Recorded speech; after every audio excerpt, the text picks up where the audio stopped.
Hello and welcome back to the sim. In this one, we're on the ground in Minneapolis, St. Paul, and we're going to be taking off in the Honda Jet from Flight Effects. However, before we do that, we're going to cover how to make a keypad on your Stream Deck. So one of the things about these jets is they do use the G3000 and they are phenomenal looking, but sometimes you just want a keypad. So let's go ahead, jump in, and show you how to set that up. When you're operating a G3000 for the comms, normally we're down here and you're clicking on these and it brings up a keypad.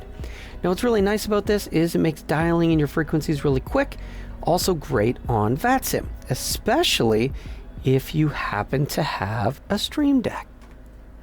So on my Stream Deck, I've gone and set up many pages in SPAD.next, and we're just going to talk about this real quick so you see what it is and figure out if you want to hang around. So on the NavCom page, we've gone and built something similar. Sure, I still have my trusty little ones tied to my Quadster, allowing me to control COM1, COM2, NAV1, and NAV2. But I also wanted to put in a keypad and have that same control. So it was really easy. We could set up whether we were controlling COM1, COM2 standby, NAV1, or NAV2 standby. And here we're going to want to pick up clearance delivery before we get out of here. And looking at VATSIM, we can see that our ATIS is going to be on 135.350. So I can go ahead and put 135. And you'll notice I've got it automatically inserting the decimal just like it does in the sim. So if in the sim we were using the keypad, you'd see I'd put 135 and it would automatically insert the decimal. So down here, which we'll see when we jump into SPAD a little bit bigger, is I'm automatically adding that decimal into our version of a scratch pad. So 135. And then we want 350, so we just go 35. And just like in the sim, you can choose to just type 35, and you don't even have to put the 0 in, you can just hit enter. So like that, we go ahead, we hit enter, and as you can see, it put 135.350 into COM1 standby. And just like pressing the button here, if I touch it right here, it will toggle those. And then we went ahead and we added a few more features, like in the keypad where you can actually use the transfer button, which will force it to COM1 and effectively does a flip-flop for you. We can do the exact same thing. So down here in our scratch pad, we would have typed in 135.350. And if we hold the enter key, it goes ahead and it does the identical thing. It does the flip-flop. We also threw in the ability to switch between mic 1, mic 2, so toggling, and you can even hold it down, and long press is going to include monitoring on both radios. So again, we could have actually put it into radio 2. So that on COM1, we're going to want tower, so 126.7. 126.7, we're going to go ahead and put that into COM1. And then we're going to go ahead and get 135.35. Or in this case, we'll try the digital ATIS at 120.8. So 1, and we got a backspace, just like in the thing, 120.8. So we'll go ahead and we're going to put that into COM2. So now, because we got the monitor on, we hit the button. Altitudes. All aircraft taxi with transponder and altitude encoding on. Advise on initial contact. You have information with key. So there you go. That's what we've got set up and what we've made work here on this page. So now let's go ahead and jump over to SPAD. So first up, we are going to talk about the buttons. Simply put, for our COM windows, we've been using the same thing we've shown previously, where the button gauge has a background layer. We put nothing in it because we put an image layer in front, and we're using the COM window graphic, which we picked up from the online elements. Top text. So I created a top text and a bottom text window. So I added a second text and bottom text. I placed them where it looked nice, and I went ahead and I put some default text values in just so I could see what it looked like for me. Now, I went with center and top. You can set these up however you like. It was based on where I positioned it, so it just worked. And so I've created those two separate text boxes. That way, on a Shortpress, we're going to do the COM swap, and then we went ahead and we added a change label. Change label is anytime COM1's active frequency is changed, we're going to go ahead and we're going to change the text top text. So text line top text is the name that we gave it. We're using the expression, and we're going to format active frequency 1, and we're going to format it so it's always 0.000. That way we get the 3 zeros. We don't want to be dropping off zeros. And then you can see if we hit the validate, it shows you the value that it's going to put in there.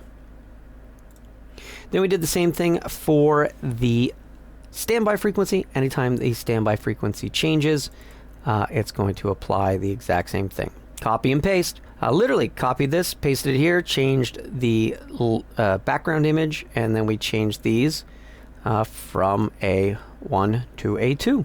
On the mic button and listen, so the monitoring, we've covered this before, but we've set up a whole bunch of different text blocks. So when you look at the gauge, you'll see that we actually have a whole bunch of different text fields, and we gave them their own colors so that they can be separate and look very similar.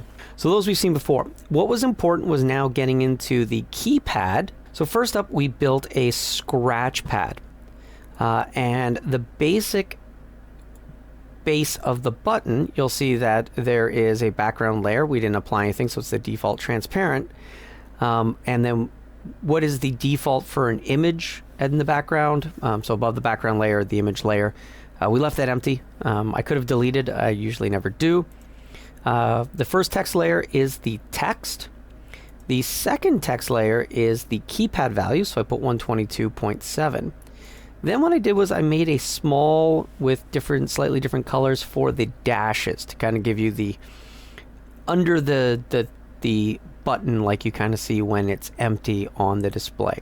Can't make it look exactly like the sim without doing a lot of stuff with imagery, but it's close enough that I think it looks good, and it gives you the idea of where you're supposed to be on what digit you're entering. So there are a few change label items here. So here you'll notice we're going to change the label to dashes whenever the local keypad mode is greater than equal than 2 and the keypad mode is less than equal to 3. And that's to change the number of dashes. So what we did here was keypad mode is, am I talking to COM1 standby, COM2 standby, NAV1 standby, NAV2 standby? So the COMs have up to 8.33 spacing, so I always keep the 3 decimal digits, whereas NAV frequencies only have 2 decimal digits. So whenever you're on one of these different items, so if we go to NAV2 standby, you'll see that we get a reduction in the number of dashes, so the number of digits that we have to fill in. If I am on a COM1, you see the extra digits come in, so now we can get into the number of digits that we need. 0 is COM1, 1 is COM2, 2 is NAV1 standby, 3 is NAV2 standby. Scripted event, so keypad index. So when the keypad index hits 3, because remember everything starts at 0, it's going to automatically append the decimal for you and then move you to basically index 4. So that's the part that you see where we're constantly 119, it's automatically adding that decimal. And then when greater than or equal to 6 and keypad mode is greater than equal to 2 and keypad mode is less than equal to 3, then once it hits 6, an index of 6, it's going to go ahead and it's going to reset the index to 0, and it's going to blank out the keypad for us. When it's greater than 7, it's going to go ahead and set the index to 0. So that's when it's a COM event. Technically, it should never get to that event because of the keypad mode and the index, but if it does, that means it's on a COM, in which case it should never go above 7 digits. So here for a short press, this was something that we added because there's a thing going on right now where string values, so with the keypad value, this is a local variable that we created. So when you look at the local variable, we created a new local variable. Now it's registering as a number, but this trick we've done is it actually turns it under the hood back into a string. So we did create a session, we did set it to a string, but it is automatically on reload setting back to a number. So what this is doing for us is the expression is setting it to basically a text string. It's a blank digit, and because of the indexing, what we wanted to do was set that, wait it 100 milliseconds, so 1/10 of a second, and then set the index back to 0. So it moves the character back to 0, so we're going to start in the correct place for adding the numbers and digits.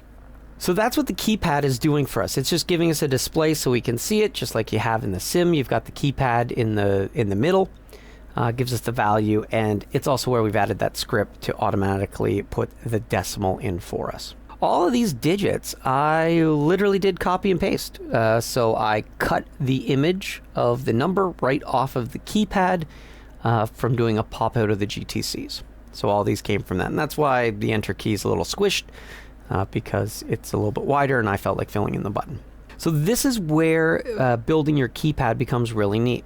So you're going to put down your images, so drop them all in, go into the button gauge, right?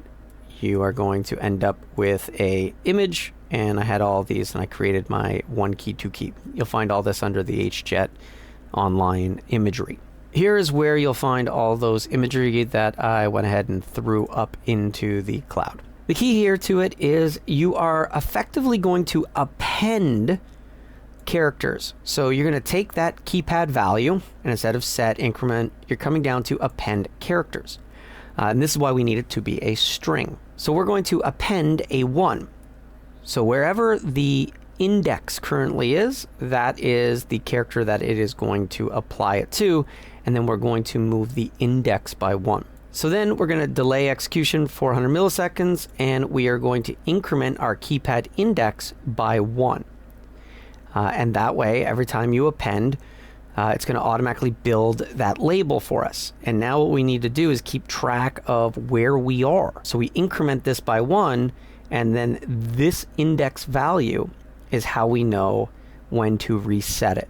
And so that's why you saw on that display, as soon as you go over 6 characters on nav1, it's going to reset and clear it out. If you're on a COM instead of on a nav, then it lets you go to 7 characters before it clears it out automatically for you. So yeah, it's very important that you increment and you track your own index. So the 2 keys in creating a keypad is you need a keypad value and you need a keypad index. We did 2, same thing, 3, 4, 5, 6, you get the picture all the way up to 0. With the backspace button, we wanted to be able to fix things without having to reset. So at first, I punched it in. I'd have to click on the keypad button. So by clicking on the keypad button, it would do that little clearing out, setting it to 0 and resetting your index to 0. So clearing out your keypad. So we wanted to be able to do all of the exact same things and get ourselves back. And so this was really neat in that with the backspace, now we have to be a little bit smart. So when you press it for a short time, as long as the keypad index is greater than equal to 1 and less than equal to 2, then we're going to decrement the keypad by 1, and we're going to delete the last 1 character. So we're going to delete the character we would be on. Now, if the button is pressed and the index is greater than equal to 5 and less than equal to 7, same thing. We're going to set the index down, decrement it by 1, and we're going to delete the last character of that keypad value. Where it gets cool is when it's equal to 4. So exactly when it's equal to 4 is, well, when you've got the decimal present. So we've now deleted to the point where the decimal is. So for the decimal, since we want to now delete 2, what's really cool is you will keypad index by 2 and then delete the last 2 characters. Because if you don't do this, if you just use the delete by 1, you'd be in a little loop of it constantly putting the decimal back in for you. On the enter key, we wanted it to work the same way as it does in the sim. And we wanted this keypad to work with everything. So this is the one that actually has the most conditions. So here it needs to know about this keypad mode. So this was something I introduced. What mode is the keypad being used for? These 4 buttons are the keypad modes. COM1, COM2, NAV1, NAV2. So these are the 4 modes. So mode 0 is, well, when it's on COM1 standby. So in this mode, we're affecting the COM1 standby with the keypad. And so here, when it's equal to 0 and the button is pressed short, it is going to change the COM1 frequency. And we're going to set it to a data reference, which is our keypad value. Then we're going to delay execution for 300 milliseconds, so it gives it that 0.3 of a second. And then we're going to set the index back to 0, start it over, and we're going to clear out the keypad value. So we're going to blank out the keypad, just like the real thing does. So again, copy, paste, change when in mode 1. Now we're going to control frequency 2 of the COM. Equal to 2, now we're going to start controlling the nav frequencies. Again, it's copy, paste, and we're just changing what value is using the keypad. When keypad mode is equal to 3, again, we go ahead and we change this on nav2. Now, to get the transfer button, I could have made a transfer button and had a second button, but I figured, we'll just do a long press on the enter since we have tactile buttons and not a touchscreen like the GTC. So here we copy and pasted all of these and we changed the trigger type. So copy, paste, but we held this down and we went to change trigger type, and now we changed them to long presses instead of short presses. Now what we did was we set the COM standby frequency. We did the same thing, wait 300 milliseconds, clear the index, clear the value, and then we sent the swap event. Now we could have written the active frequency, but the GTCs don't write directly to the active frequency. What they actually do is a very similar thing. They send it to the active frequency by doing a COM swap. That way what was active moves to the standby. So this allowed us to simulate the exact same thing. We set the frequency in standby, we do the swap real quick, and now you have the same effect of sending it direct. For our COM1 standbys, I built this one using one of the standard buttons and then putting text on top. So technically we could have done this with the numbers if there was a round thing that didn't have numbers. So it's plain, and I actually did a flip Y, so you'll see I've rotated it because originally it was on the top. And then we just put a text layer on top and we called it COM1. Don't forget /n will start a new line, and then those characters right after that become centered as well. I went with 20, I went with bold, makes the font nice and big and we can see it. And then it fits in nicely with the numbers to the left of it. So all this is doing is it's setting the local keypad mode to a 0. When the keypad mode does not equal 0, we want to use the off button, which doesn't have the green light on the bottom. And when the keypad mode is equal to 0, we're going to use the Garmin button on, which does have the green light. So as you can see, when it's anything else, it's going to be off. And when it equals that, it is going to be on. So you're going to see that all of these went with the when not equal to 1, when equal to 1 for when it's supposed to be off and on. That way I don't need a whole bunch of, I don't need a range, I don't need when it's this or this or this. I can just say, well, when it's not a 1, then it must be off. When it is equal to a 1, then it must be on. For COM spacing, this is something I use in a lot of my config areas, and I thought I would throw it here just to make life a little bit easier if you needed to swap. So same thing, I actually put a title in, and that title is COM spacing, and then the mode is another text line as well. And currently I just put the text of 8.33 and I went with cyan for the color, so it looks similar to how the sim's doing colors. When COM spacing mode is equal to a 1, that is 8.33 kilohertz in the sim. When the sim is when the sim COM spacing mode is equal to a 0, that's when it's 25. So we're just changing the text, and then we're good to go. And when you press this for a short time, it is going to switch the COM spacing mode in the sim. Nav, they work the same way as the COMs. We just threw them back over here, and that's all that we had to do. What's also nice is you can go ahead and apply this to things like a transponder. So here we went ahead and we also built a transponder keypad for controlling our transponder and making it look like that screen. For now, we're going to go ahead, close things up, get these engines started, and get behind that FedEx so we can start getting out of here and heading on our trip to Detroit. Well, guys, if you do me a favor, go ahead, hit that like button, subscribe if you haven't, and come along with us next time. As always, thanks for watching.